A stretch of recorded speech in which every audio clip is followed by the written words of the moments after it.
deliberately have a very tight-knit audience here, and we're all kind of gathered and huddled because at some point you'll be part of the performance as well, in multiple ways this evening. I'm taking off my heels. She said, "Oh my God, what kind of performance you keep walking your shoes towards the end. What do you want us to remove our shoes? No. Sorry, I missed that. Anything else? I said, No. let me take off my shoes. I didn't. Alright, so, as always, thrilled to have all of you here. I mean, last time was amazing, and I think to have a second show of this again with these incredible women, it really my cup of joy is full. So I wanted to thank you, and I wanted to welcome you to the installment number 2 of Salon for Good. We are gathered here this evening to solve a very interesting puzzle.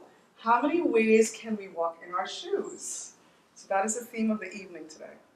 Now, this evening's salon is a true ensemble. It's a mixed bag of poetry, storytelling, documentary theater, song, and walking, of course. At the first salon, you heard about some beginnings, so let me give you a little bit more this time.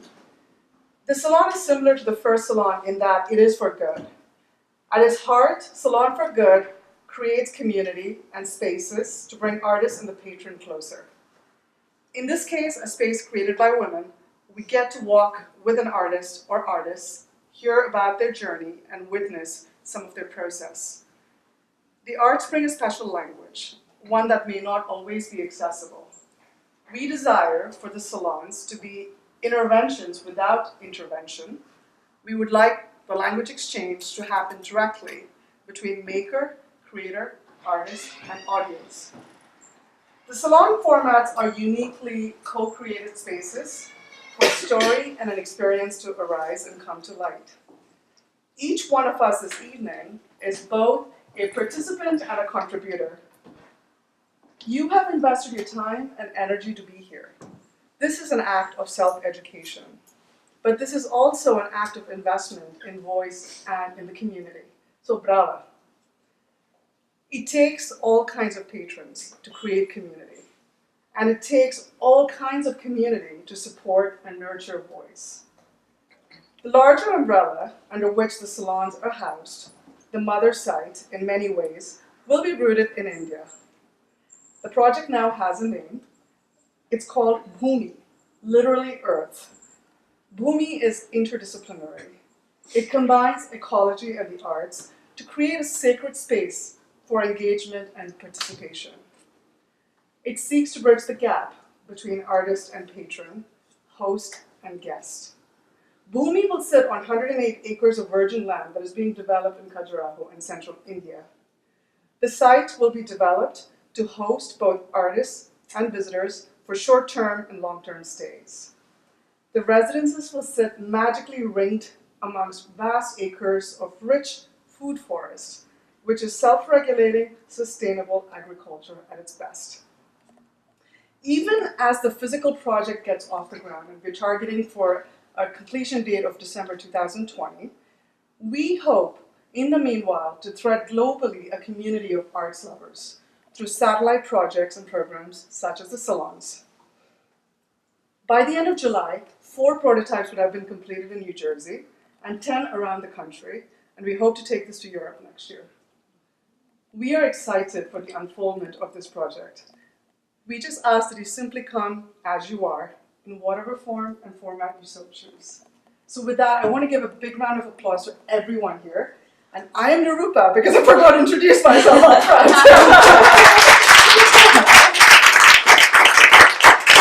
So this is an evening of stories. So let me start with the first story of the evening. Which brings us to the friend of the arts number 1, our extraordinary host, Punita Kalra. Please stand.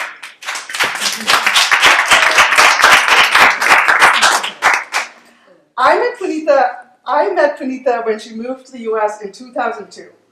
We lived a block away from each other in Jersey City. Our friendship was memorably sealed at a baby shower. We communed and discussed the unbearable heaviness of baby showers. We were sitting on the fire escape, smoking cigarettes. All that intense tasting of baby food and flavors had gotten to us. Who really wants to taste all this baby food? Punita complained. I could not agree more. I was childless and I carried no motherly genes. Punita would proceed to eat her words a few months later when she became pregnant with her first child. All those cigarettes must have helped. And through pregnancy, I heard more Punita complaining. I really miss my daru. Daru is alcohol for those who don't know Hindi. And cigarettes. I swear once that baby is out, I'm going to have to light a cigarette right there. Pregnancy hormones were raging. The world could go to hell. Punita has two beautiful kids now. Kyra, who's 14 and a half, and Mir, who's 10. Both Punita and I have since quit smoking, but we still hang. I'm single and childless, a loose radical. Punita has graciously allowed me to come in and out of her life. I have her garage code, so I let myself in. The room in the basement is always there when I need a place to sleep. Punita is in many ways a patron. She's a friend and a supporter of the arts in the way she can support, with immense joy and freedom. Her patronage reflects her voice, with a bucket full of laughs to go with it. Punita specializes in not taking herself too seriously, even though she cares much. She cares very hard. Punita has worn many types of shoes. 8 years in advertising in India, where she scaled ranks quickly, where she also met her partner in love crime, Mahesh. Dropping life in Delhi to start a second one on the shores of Manhattan, following the flow of family and immigrating to a new country, and then jumping into a new career, realty, in the heart of the financial crisis in 2008. I've seen Puneets in heels, in wedges, in ballet flats, and flip-flops. She wears all of them like she means it, with immense grace, humor, and generosity. Punita knows how to walk in her shoes. And like every other time, Punita, I did let myself in through the garage door. I don't know if it's me though. So thank you for having us. Come here and just say a hello, and let's give you a hug on camera.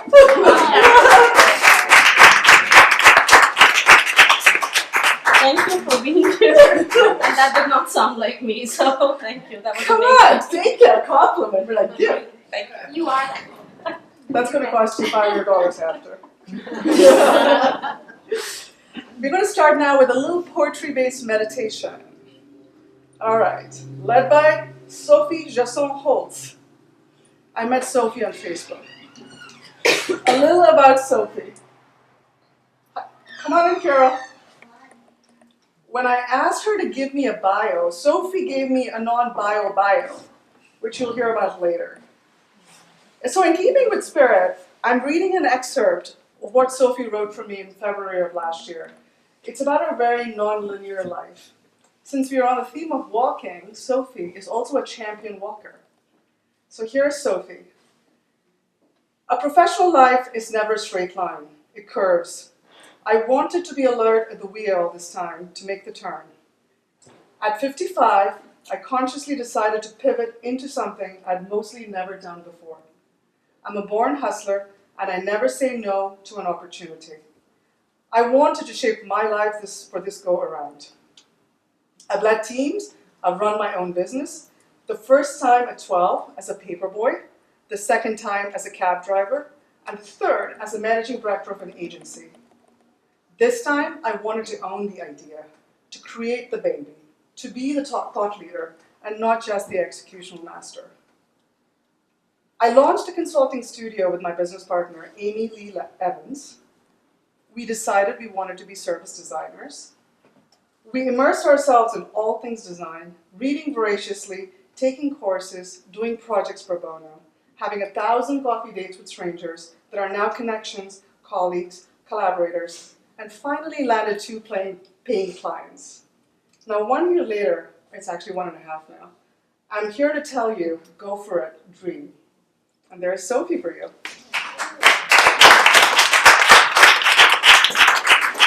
Well, Nirupa does such a great job of announcing things, doesn't she?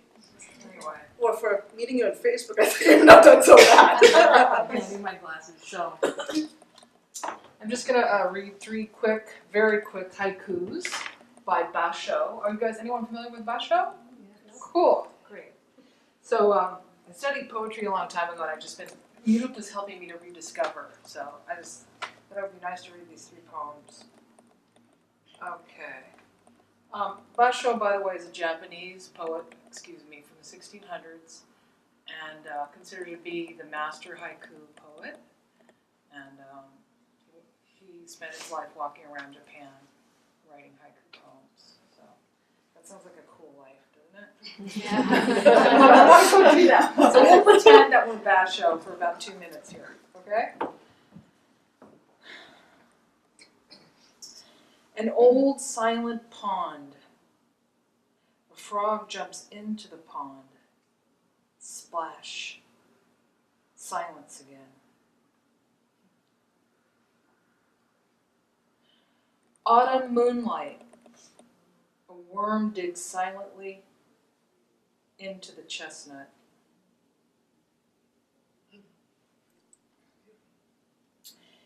In the twilight rain, these brilliant hued hibiscus, a lovely sunset. Sophie, just tell a little bit about the haiku structures of the basic. Well, do you know the haiku structure? No. The Basho?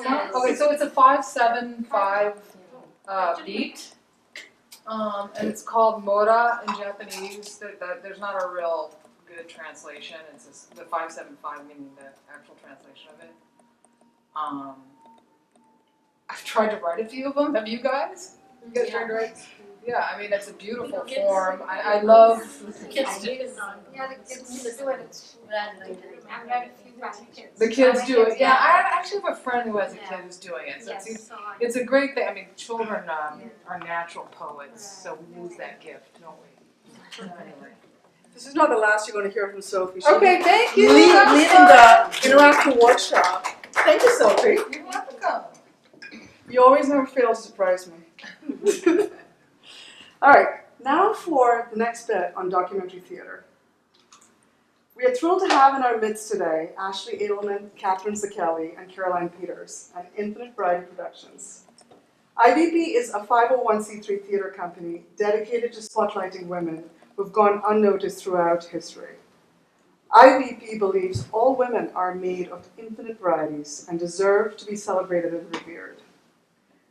Demanding awareness of women's roles in historical, current, and possible events, each of IVP's pieces involve big life events such as World War II, Vietnam, or prison. At IVP, we strive to not write plays about war or life behind prison bars, but about the way people find ways to live, connect, and survive even during the hardest of times. Tonight, we are thrilled to have IVP perform excerpts from their upcoming play, In Their Footsteps. IVP will be performing this play in select venues in New York City, including at 59 East 59 theaters in July, so please do join them and support them. And the crew is excited to be bringing the show overseas to the prestigious Edinburgh Fringe Festival, where they will be performing at one of Fringe's oldest venues, or original venues, the space at Venue 45. Thousands of women served in the Vietnam War. Thousands of women have never been recognized for their service. These women's experiences remain unheard. Now, a little note on documentary theater. This play is literally created from live transcripts, oral transcripts, or oral histories of these women. And it's based off interviews from 5 women that served in Vietnam. And so it is going to be a little bit different from traditional performative theater that you've probably seen. And in the spirit of kind of keeping this very real, because it is about the real life stories of women, we're going to make this a little bit interactive. And so I wonder about memories and histories, and that's what this play is going to be celebrating at the end of the day. I don't know how many of you really know much about the history of Vietnam, because when I was speaking with Ashley, Catherine, and Caroline, it came to me that textbooks here also sometimes don't cover the topic of Vietnam as much as World War II. So I wonder what sits in people's memories about Vietnam. Yeah. I remember I would go to the PX, the Post Exchange, the military store, to see if they had tampons. But if they did have any tampons, the guys would just grab them. Yes. Yep. They use them. Yeah. to clean their guns. Yeah, they were really excellent for cleaning M16s, or the barrels of the M16. Well, I also remember the PX because it was Joni Fowler that I went to the PX with from the train. And I was following her up to the checkout, and there were gold coins in a bucket next to the cash register. Chocolates! I mean, no, for me, growing up in Wisconsin, gold coins were chocolate coins, right? Right. Well, at the PX, they were condoms. Yep, they were condoms. Oops. Oh, yes. Joni was so embarrassed. But it still makes me laugh to think about now, chocolates! I had no idea back then. Joining the military is a very maturing process. Lots of stories. I actually talked to high school students about my time there. They listen. Or, well, at least I don't see any of them dozing off. See, that's a good thing. I mean, so many of us women, we don't want to say I was in the military. Don't ask me why, though. I don't. Well, because no war is worth it. But I don't regret it, though. If I had to do it again, I would. But, I mean, if I had a daughter, I would not want her to do the same things that I did. The scars are too great.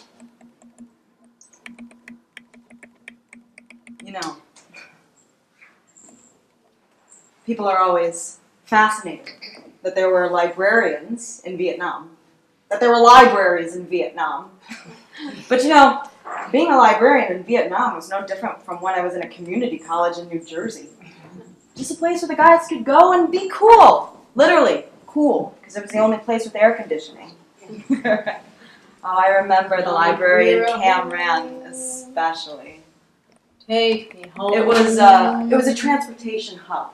And they would take a convoy out, and bring it back, and then they would sit and wait until the next one was ready to go. I belong. So then they would have West fun downtime. Virginia. It was all guys, so I learned quite quickly I was not going to have a big business in novels. Take me home, country road. Do you need a little help finding something to read? Roads take me home to the place I belong. West Virginia, Mountain Llama, take me home. See, that was really the whole purpose of this morale and recreation. The whole idea was to keep the guys out of trouble, not messing around in the villages. And the guys, they paid attention. There were just relatively so few of us. What's a nice girl like you doing in a place like this? What the heck are you doing here? And being in a library? It's, it was, but most of the guys were familiar with libraries, right? And I acted like a librarian. So they looked at me differently than they looked at the women who worked in the service clubs, who were there more to play games with them, to talk to them. Oh, it was so much more than that. The special services, they had rec centers. So they were open from 10 in the morning until 10 at night. I mean, we might have as many as 500 soldiers coming in one day. My center was always crowded. I mean, they could play games as long as they were quiet. And I remember we had these musical instruments where they could sit and play. Yes, in soundproof rooms. Okay, and when they sounded pretty good, we would organize them as a soldier show. They called them recreational centers, but it was like so much more than that. And sometimes, I remember this GI, he'd come in and he would sit down at the piano and he would play Mozart. People who were drafted were anywhere from high school dropouts to those who had their PhD in physics. So you had a mixture for the war because of the draft. I mean, I remember this one time, I had this guy come in. He walks in with this battered canvas gym bag, holes all punched in it.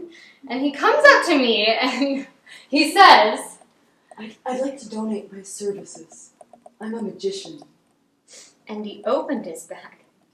And there were pigeons inside! Trained pigeons! He had just arrived, just come into this country, carried a full flight, and nobody knew that he had live pigeons in his bag. So that night we put on a show.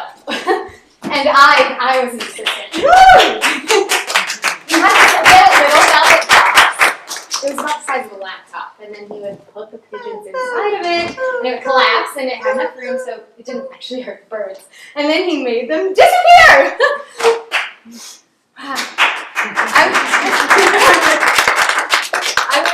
I was able to transfer him from infantry into a medical position because, well, I mean, it just might have saved his life. Because, I mean, most of the guys who went straight into infantry, well, I never heard from that guy again. And I liked my role in organizing that little scenario. It was so much more than that. Well, women were a commodity that the men needed. The men needed us. And I actually remember this one time I took my Jeep to a different part. And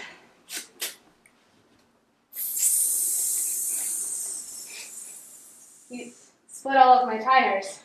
Well, I just wanted you to be around for a little while. You just wanted me to be around for a while? Well, I mean, some of the men were just happy to see women being, you know, American women. And, I mean, I didn't want to be a general's mistress, but... Well, if you put on a professional demeanor and attitude, then they would see that you were an available female for them. And then pretty soon they would see that you're like their sister. And then it's like having 500 big brothers. No. You did have to be careful. I was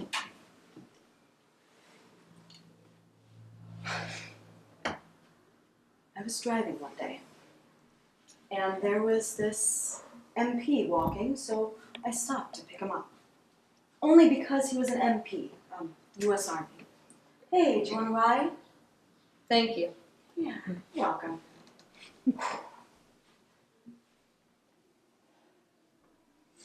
But don't you ever do that again. You do not pick up anybody. And I never did.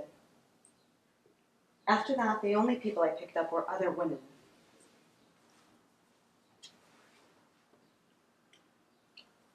See, I grew up locking doors. And there was a lock on my trailer door in Vietnam, and I used it. Within a couple of weeks of my departure, I heard about Ginny Kirsch, and I was glad I locked my door. And then also Lynn Allen, and I mean, Jean, you were there with Lynn. See, Lynn was shot to death by a boyfriend that she had just broken up with. And Ginny, attacked by a soldier who was probably high on drugs. He stabbed her to death, and he was never even charged with that crime. And it wasn't until he was in prison years later with a different crime that he acknowledged that he killed Ginny Kirsch. And then another woman with me in Camran was attacked by a knife-wielding soldier, and she talked him down. He didn't manage to do anything because she talked him down, but I don't even think she reported it. Ever.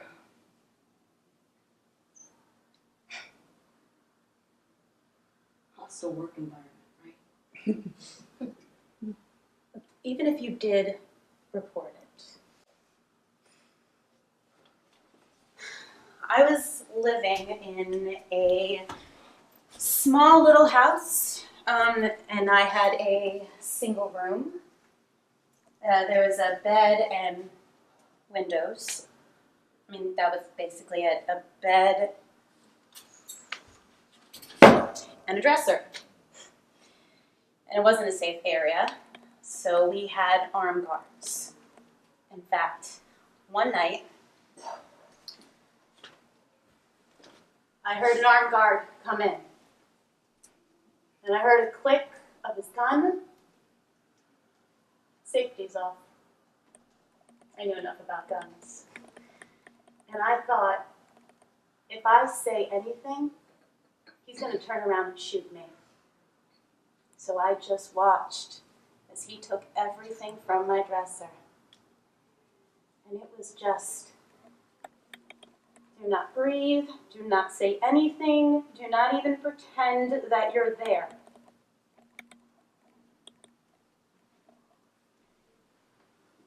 And then he left. We reported it. Ironically, a few days afterwards, my housemate was beat up. And it wasn't just from military men. Are you aware that the VC has pictures of you? They pick you off, one by one, kidnap you, and kill you. I mean, how else do you demoralize the troops? Kill off their women. Things happen. I had a Viet Cong with scissors at my neck. Well, for the first few months that I was there, everything was actually really quiet. I went over there in September of 1967, and the Tet Offensive took place in February of 1968. I remember one of the girls that I worked with, she was opening up a club about 10 miles outside of Queen Anne, and she asked me to go with her, so that's when I went with her, and Tet took place. We were isolated with the trucking unit, and we literally lived in a bunker for almost a week. Queen Anne was one of the areas that was overrun by the Viet Cong. The Viet Cong had been broadcasting from the radio station saying that the city was... Luckily, I mean, we had some firepower, but we weren't a big unit, and we were in danger of being overrun. The city is taken. The city was taken! The fellas, they had taught me how to shoot. So if we had gotten overrun, I was going to shoot back. And I was going to save the last bullet for myself. I had a Viet Cong with scissors at my neck. I had my hair cut the week before by a Vietnamese barber who was helping on the base. He was one of the sapper attackers that I saw dead, hanging on the barbed wire 1 week after the attack. I had a Viet Cong with scissors at my neck 1 week before. So yeah, that really played on my mind. Well, and the civilian employees for the military like us, when we came home, we had no connection to any kinds of veteran services at all.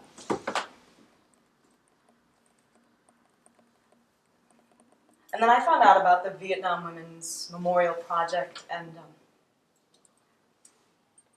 I really wanted to reconnect with people.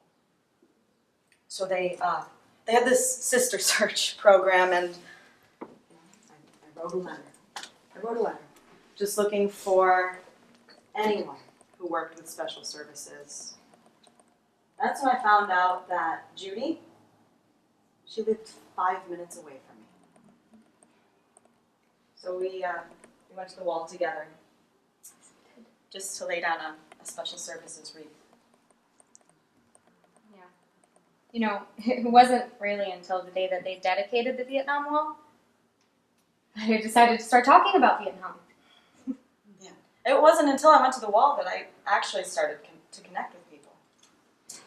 I went and I saw people sitting, and some were crying, Some were talking.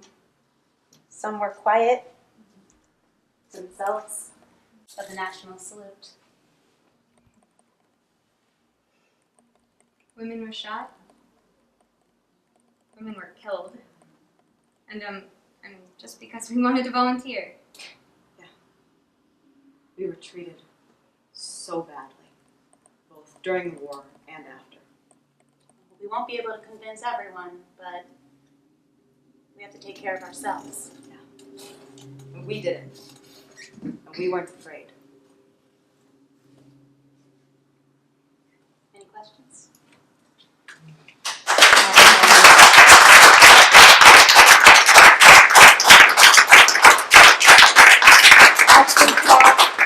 Caroline, thank you. Nirupa, Yes, can I Priya, say something? of course. So, did you guys encounter a woman called Ruth Rappaport in your research? I don't think so. So she was the first American woman who was sent to Vietnam to build the libraries, and she created. Oh, wow. Yes, we did. Yes, that's who you. So- That's Anne talks about her. Anne talks about her in her transcript. She was the woman. So if you come to the show, you will see the full-length show. Anne talks about being picked up by a librarian when she first got to Saigon, and it was Ruth Rappaport. So, and you're gonna love this. I represent her biography. Like, what a crazy coincidence! Wow. Her story is spectacular because she started the whole library system for the U.S. Army in Vietnam, and then she came back to D.C. and she was sort of the spearhead of the social sciences division in the Library of Congress. That's awesome. Wow. So, such a I small mean, world. right? It's a small world, but we found with this play that there's so many different connections. The thing is, Yeah. people just don't talk about it very much. Yeah. And especially, like I'm sure she talks about, when you tell people you're a librarian in a war zone, you get so many comments about that. Yeah. So it keeps people from talking about it a lot. So the book's going to be published next year, summer of 2019. Well, we That's wild. would definitely would want to pick that up. It's called Liberated. Nice. The I like life it. of radical librarian Ruth Rappaport. That is crazy, Priya. Yeah. Anyway, sorry, I just had to share that. No. No. Thank you. That's That's great. great. So it's sort of like a thin. Sorry, go ahead. Who's the publisher? They're called Little A. That's great that they're doing that because, again, one of the things that Anne talks about very often is explaining, like the beginning where she says people are fascinated by the fact that she's a librarian. It's because when she tells people, I was a librarian in Vietnam, they're like, I'm sorry, you were I mean, what? when I first In a war zone? when I first came to Ashley and she's like, I think I want you to read this part of a librarian. I was like, okay. And she was like, no, but you'll like it because she was a librarian in a war zone. I was like, okay, that's really weird. But the thing about the libraries there, they had no censorship. And so for someone you'll see, like Anne later on in life, she's very political, she's very opinionated. It's not who she originally was when she went to Vietnam. She's from a military family. It's something that we talked about that she found through her times of unfortunately understanding a little bit more about the politics of why we were in Vietnam. But she mentions, I think, like twice, that there was no censorship in the libraries. So whatever the men wanted, whatever she thought the men should have, she got those books. Yeah, and including books from Viet Cong. So a lot of, and I'm sure you guys, I don't know if you interviewed a lot of the veterans, but a lot of them said on their blog sites that Ruth Rappaport's library collection was special because they learned a lot about this unknown place because of the books she had. Anne mentions that directly in her transcript in her interview. I mean, Ashley conducted the interview. She mentions it directly. Yeah. So with documentary theater, right, there's a thin veil compared to traditional theater that many of us, including me. What is documentary theater? So the whole thing about for me in documentary theater, I'm in the middle of writing a thesis about documentary theater to finish my master's. And the most complicated part was I had to explain what is documentary theater, and that part alone could be 500 pages. Because so people know, Anna DeVere Smith is a lot what people know very much. She does documentary theater, but she does something that's called verbatim, meaning she does not change a word, she does not change a period. Then there's other people who There's the Vagina Monologues, which is considered documentary theater because she uses oral histories, but she fictionalizes parts of it, and she bases it off the oral histories. Then there are those who then also documentary theater. You can take archives and you can put that in. So documentary theater really boils down to anything where you take documents and you're using that as the source for your piece of theater. But it gets complicated because of the fact that there's all this controversy about what should be considered documentary theater, because we tell people that we're using these actual transcripts, but it is going through a voice of an actor or a director who's changing it. Our own thing that we did is we took the oral histories, but because we were taking 5 different stories and making it into a play, we did cut and paste. And so a lot of people for that would consider that, well then how do we call that documentary theater? So it becomes really complicated when you actually talk about it. One of the things that they talk a lot about is making sure that the audience is very aware of how they created this piece of documentary theater. So almost every play that you see, like the Larrabee Projects, is documentary theater. So a lot of people know documentary theater, even if they've never heard the actual term before. But it's really important, if you ever go to read any of the plays that it is, you will see it hopefully in the beginning, the playwright saying, this is how we conducted the interviews and this is how we created this play. And so it makes it really complicated. But in my opinion, it adds a whole other element because you know that these are actual words from actual people. And it's up to the artist to make sure you're keeping the original intent of what the person said. So it's oral histories, but again, a lot of people take books, autobiographies, and they make those into a piece of theater as well. So that's a shortened answer of a very complex question of what is documentary theater. Thanks, Ash.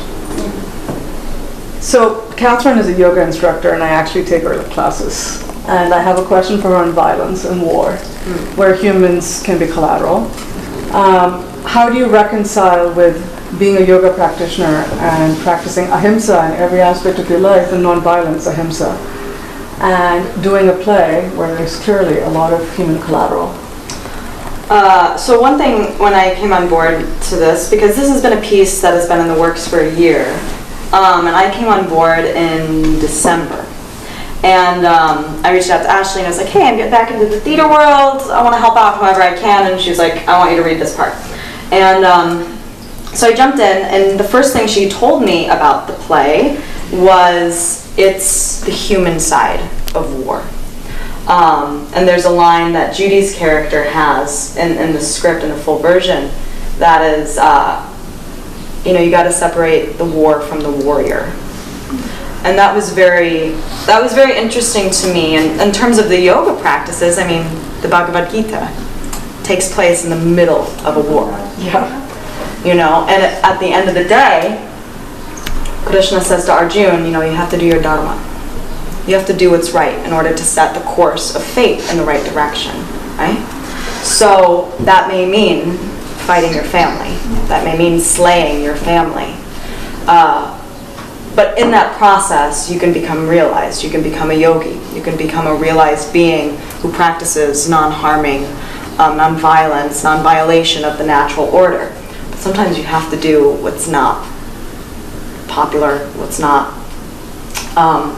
comfortable.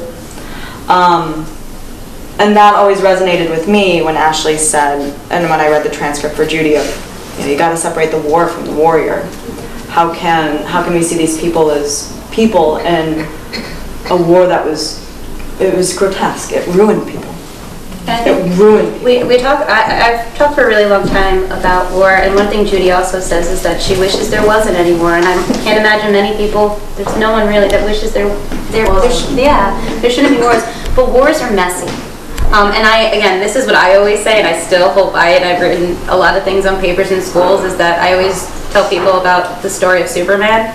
And so if you watch the Superman movie, whatever, and he's supposed to be the good guy, and he's fighting a whole lot of people, and eventually he kills the villain, or puts the villain away. But if you were to go back to the original site where he was fighting the guy, if you think about the amount of cars that he throws, the amount of fires that he starts, there are these horrible things that happen during war. So I wish there weren't any wars. But war is not as simple as Superman is good, Lex Luthor is bad.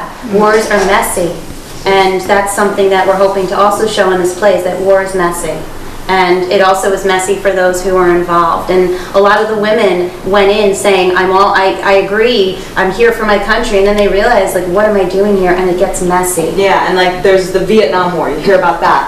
But they were boys, like they were 17, 18, 19 years old, and then they were girls. They were 20, 21, like, my God, I didn't know what I was doing when I was 21, and then you go over to a war zone and we just tend to lump that in with like, oh, it's all the war.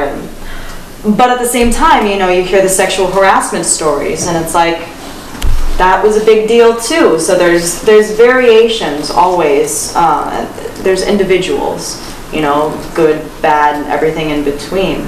And I guess from a yoga standpoint, you have to display all of those facets and remain the witness to them all and present it and be like, and have a level of detachment and say, and as an actor for sure, too, have a level of detachment to say like, this is what happened, you know, no comment, but here it is, and it's honesty.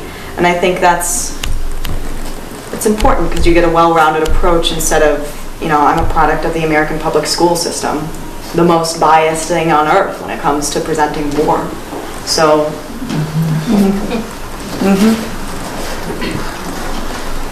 I have a question.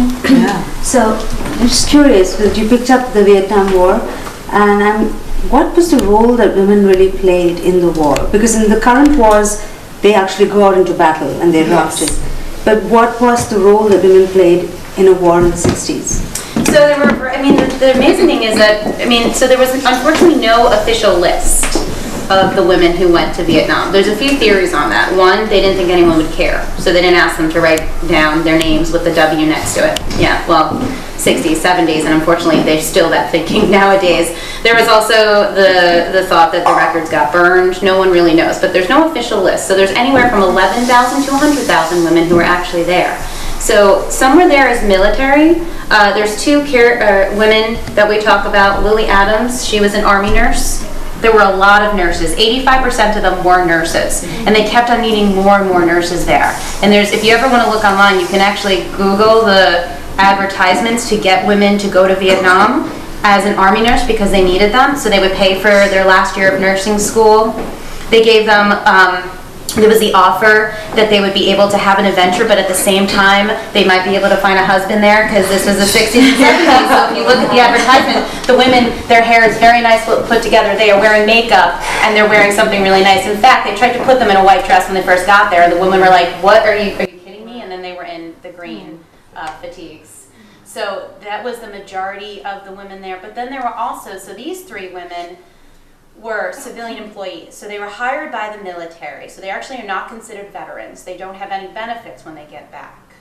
And they were there to support the men to provide a touch of home. So Anne was there to man the libraries. Jean was there in the Army Special Services, Judy was there in the Army Special Services, and they had rec centers where they would have the guys come in and play games and just kind of forget the war for a while. Jean was Red Cross Donut Dolly. So their actual title was Donut Dollies because in World War II they served donuts. And then it became too hot. It was too hot in Vietnam. That's what Jean says. It was too hot to serve donuts in Vietnam. So, but the name stuck. And they've been around for a very, very long time. They actually would travel into the field and they would pour Kool-Aid and they would try to get the men to smile because it was a horrible, horrible war. There are also women there that's not in this play who were there to entertain. We heard about Bob Hope and all his entertainers. There were women who just went around Vietnam just playing the guitar. Then one of the ladies who unfortunately it's in our play, but it's not here, her name is Doris Ilda Lucky Adams. She was in the Women's Army Corps. They are military, and she was in charge of intelligence. So she basically would get reports of what the Viet Cong were doing, and she would basically tell them what she thought the Viet Cong were going to do. And actually, one of the stories in there is the Tet Offensive, which is one of the biggest attacks on the South Vietnamese and the Americans, which is their New Year's, and there was supposed to be a ceasefire on their New Year's, and they did a surprise attack. And Lucky predicted it was going to happen, and everyone ignored her, and then it did happen. What's notable about lucky. I mean, the 3 women we play were all white women. Lily was half Chinese, right? Half Italian, half Chinese. But Lucky was an African American woman during Vietnam as an army officer. So that In was. charge of like men. But she was the only woman in the room. She was the only woman in the intelligence room. And so the women played a variety, there's even more roles. Like the women did a lot. And one of the things that I was talking about today was that women have, I mean, yeah, now women can be in the front lines. I mean, when it comes to allowing women to do things in the military, the government has no problem saying you want to come fight, that we are okay for you to do. So it's, if you actually, you can, I did this once for a paper, if you Google the different laws that have let women do things and go to different schools for the Army, it is incredible how quickly and how far they've let women do things in the Army. In World War II, I did a play about the woman, they were called WASPs. They were Women's Air Force Service Pilots. And so at that point, women were not allowed to fly planes, but we needed women within the United States to test out planes and be target practice for the men. And that's actually what all these women did. 38 of them actually did die. No one knows about them. They were also not military until the 70s. In the 70s, the Air Force said, hey, we're going to let women join the Air Force. And a few of the ladies went, excuse me, we were already in the Air Force. And that's when they became military and got military benefits. So women have been in the military for many years. It just has been a process. So yeah, sorry, that's a very long answer to your question of women did, there were a lot of women in the Vietnam War. Some people would say, some guys were like, well, I never saw one. They couldn't go everywhere. It was a pretty big war. But because there were no records and because of the war itself, and it was such an unpopular war, no one wanted to talk about it. And to this day, when you tell people women were in the there during the Vietnam War, I can guarantee most of them will say no, there weren't. Because we knew about the draft, we knew the men went. And we don't discuss the war very much because it's something that we're not proud of. So. Are there any of the women's names on the wall in the memorial? There are. There's 8. Yeah, there's 8 names. One of them you heard. Anne mentioned. Yeah. Yeah, there's 2 of them. If you go there, Sharon Lane. Sharon Lane.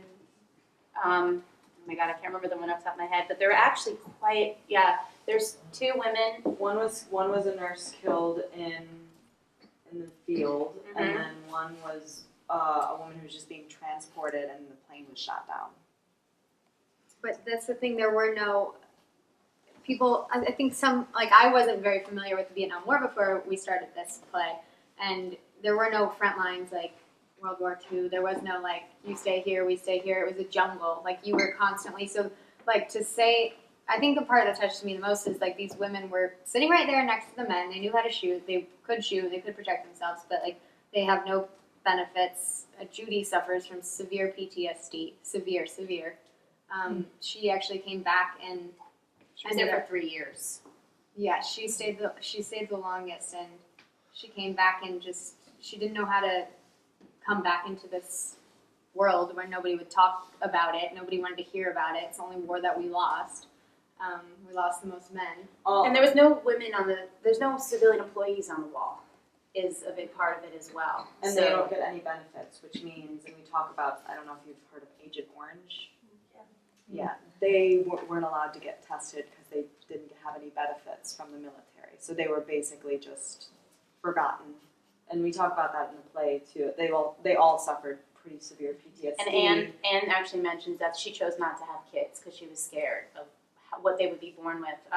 Lily, who is the Army nurse, she lost a set of twins, and then one of her children has a bunch of issues that she relates to Agent Orange disease.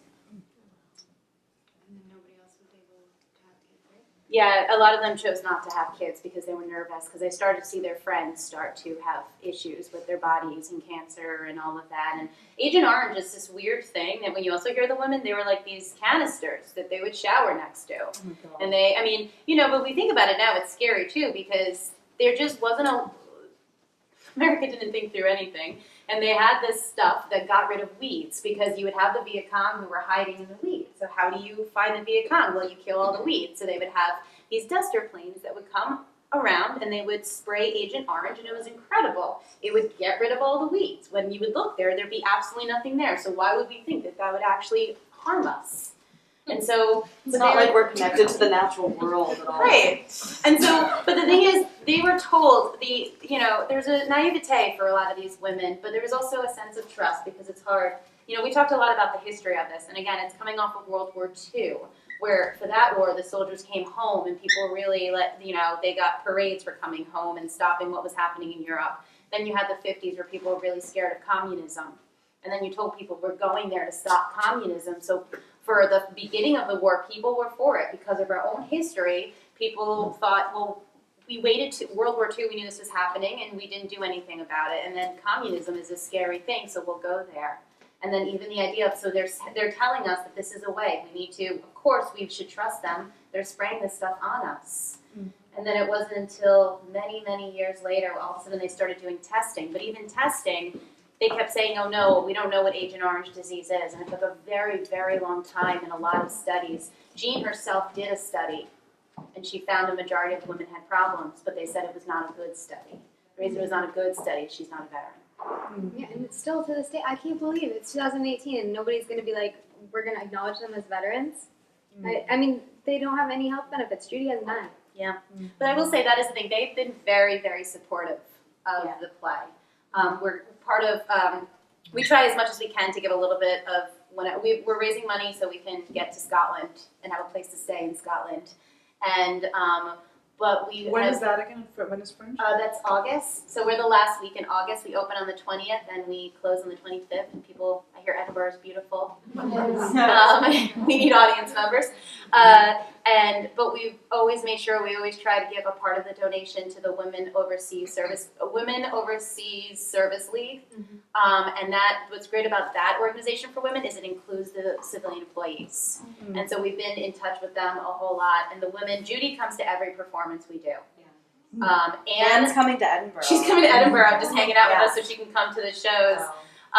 Lucky is actually, one of the things is, so Lucky also served in the Korean War. She's been in the military her entire life, so she's actually 90 years old. She's got the spirit of a 22-year-old. She is incredible. She actually has a book, if you guys are interested. She wrote, because she like has her PhD, she's written a few books. She's one of the most amazing, I don't want to say ladies, but like person you'll ever meet. And Lily lives like in the mountains in California and it's like, I'll deal with people when I want to deal with people. But we're also making a documentary film about this as well, and they've all were very supportive about it. And Jean, who went by Sam in Vietnam, lives in Connecticut, and she's actually the one, the Women Overseas has a convention every year, and she's trying to get us to perform there. So they've been very supportive. It was the most nerve-wracking thing was then we did the first production of this in November, and Anne didn't tell me she was coming to opening night. I knew she was coming to like one of the middle performances, and then she had friends who couldn't come to that one, so she just showed up. It was scary. It was very We wanted to scary. make sure we were telling her story accurately and like that she wouldn't sit there and be like, that's not. But maybe that's the reason why she didn't tell you that she was coming. That could be. That's Maybe. a good thing that you didn't know that Yeah. she was Yeah. But She so loved yeah, but I will say though she actually did sit right in the front row. She's got the crazy red hair. I'm telling you again, it was a really good thing. Exactly. But yeah, so she came and she really liked it, and every time though, I personally, I know how you feel.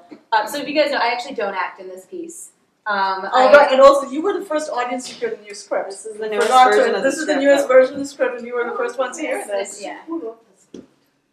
So it was a little bit of a joint process. So about a year and a half ago, I started interviewing the women, and from there I said I would love to create, I do think this would be a beautiful script. Almost exactly a year ago, this woman Kelly, who I was with my writing partner at that moment, and I had auditions, and Caroline has been with this since the beginning, where we took the transcripts and I gave them crazy exercises, and we saw what scenes we would create. I gave them certain rules of like, there's, at first people were like, how is this a theater piece? But it's very easy to make dialogue.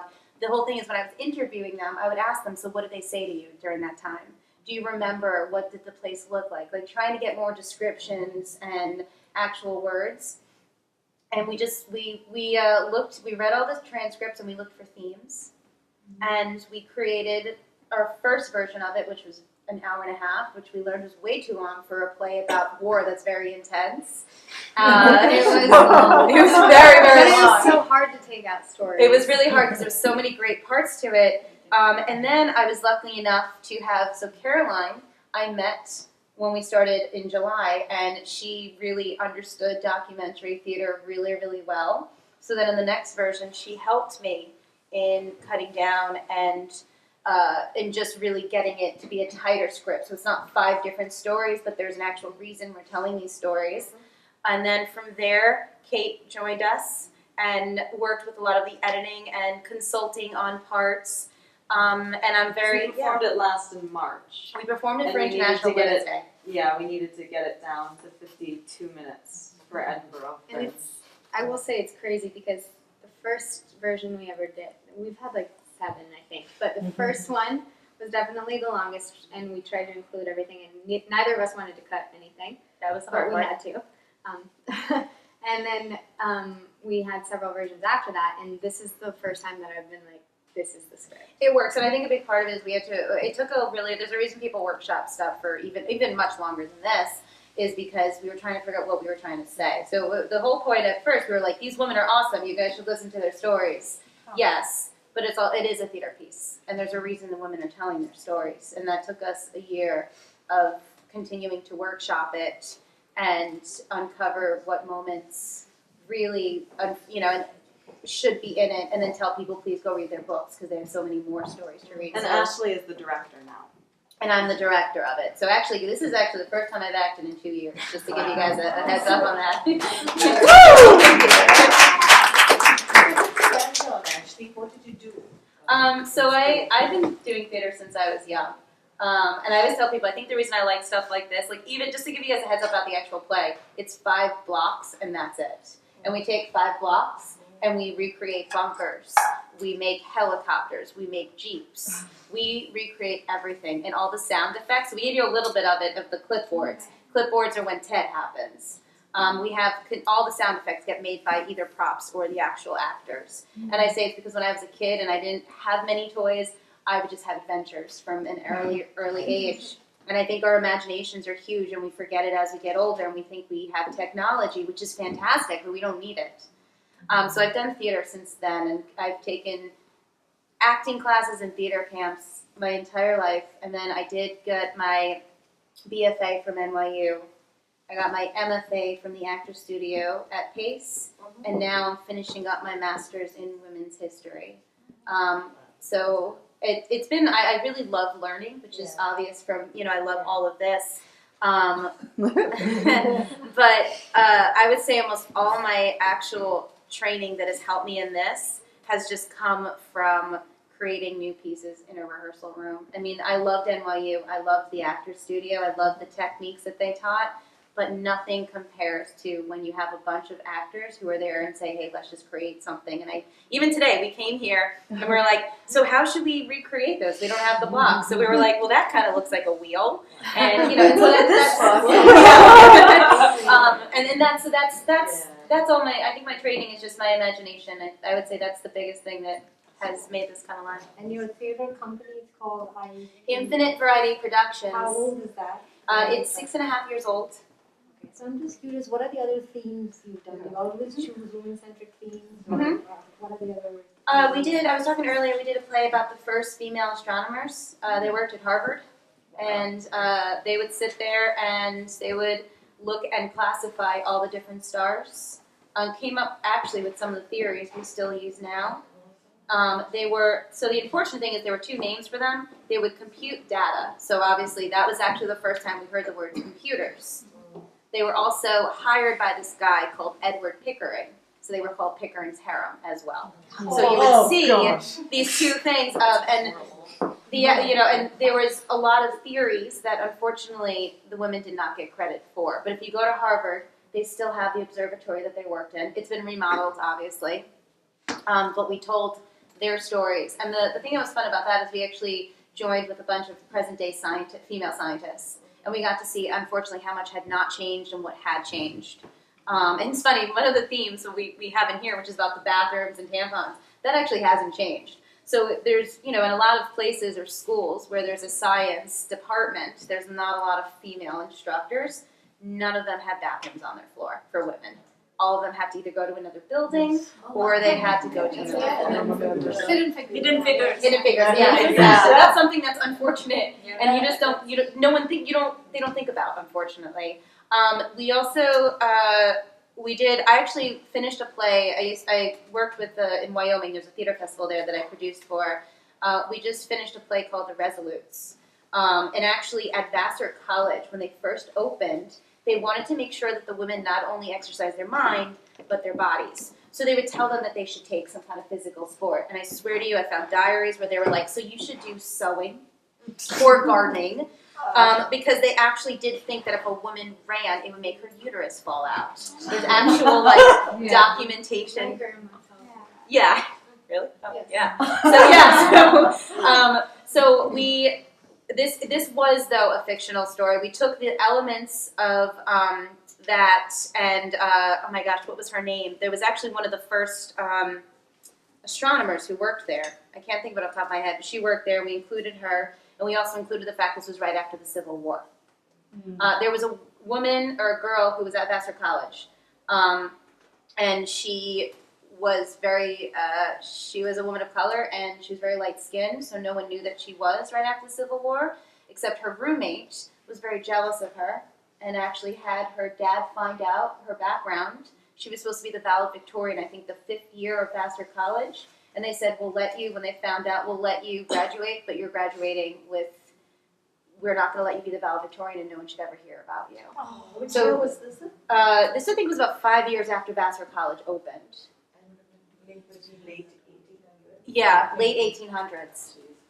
So we created a play called The Resolutes about that. And then, and even with that, it's not just women who have done these incredible things, but while I was in Wyoming, I had this woman come up to me after one of our shows and say, there was this house that I bought and there was a whole bunch of letters in the basement. There was a woman who lived there during World War II, and she listened to the shortwave radio in Tokyo Rose.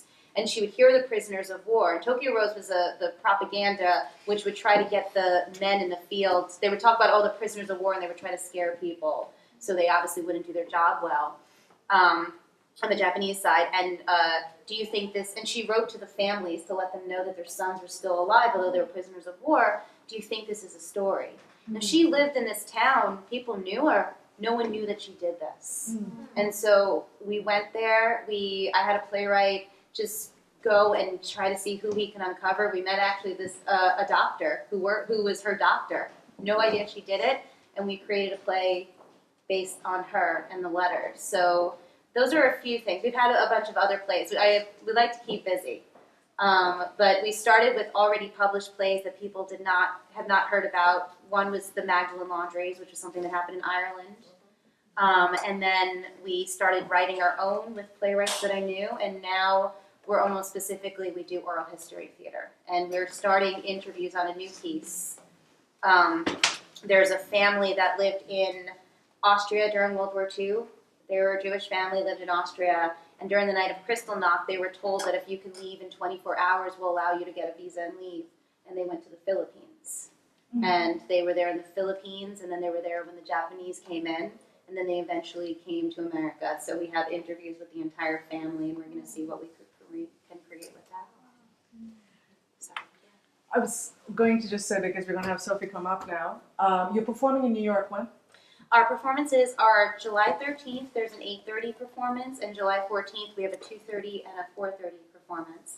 And I left some business cards over there, so it has our website information. Also, if you would like, you can join our mailing list. We left the notepad, and we'll make sure to join you. And you go straight to our website. You can see the information to buy tickets. I don't have all the shows that we've done there because it's limited in the space, but you can also read more about the shows as well.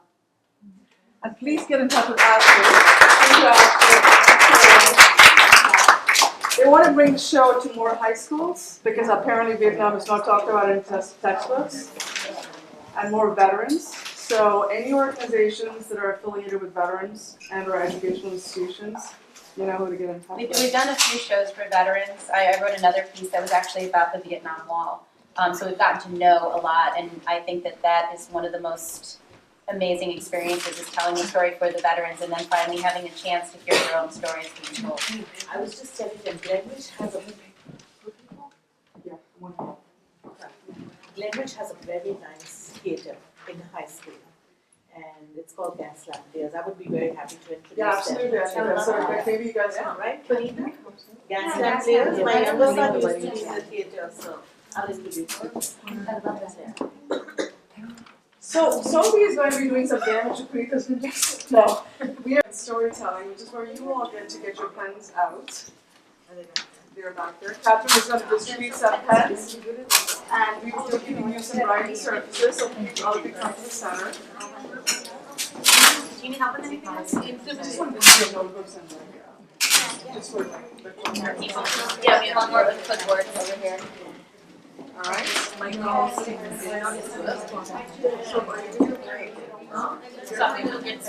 Yeah, we're going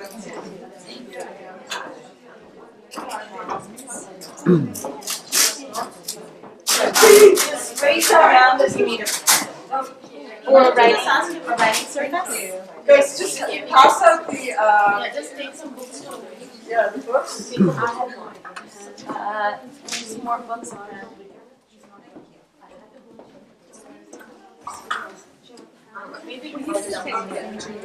But it's fine. I think everybody's going to up. Everyone needs to write. You have those, you can call in the folder. Anybody now have a rating? You have, you're doing. You have a writing. Ladies, you want to do this? Oh, your turn to make someone else. Give you a paper.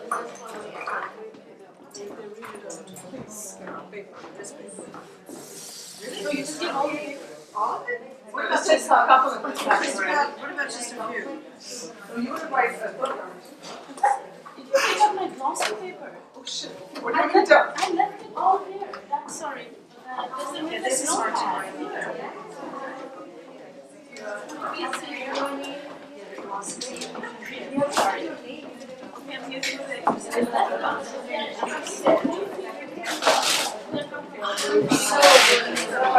Who else is in need of paper? You have paper? Do you have anything right on? Jesse, do you have paper? No.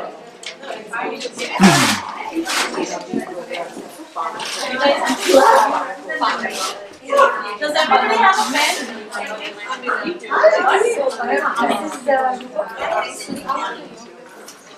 Who's missing paper and a pen, guys? Yeah. I need a pen. You got paper? Ladies, You're out. anybody want to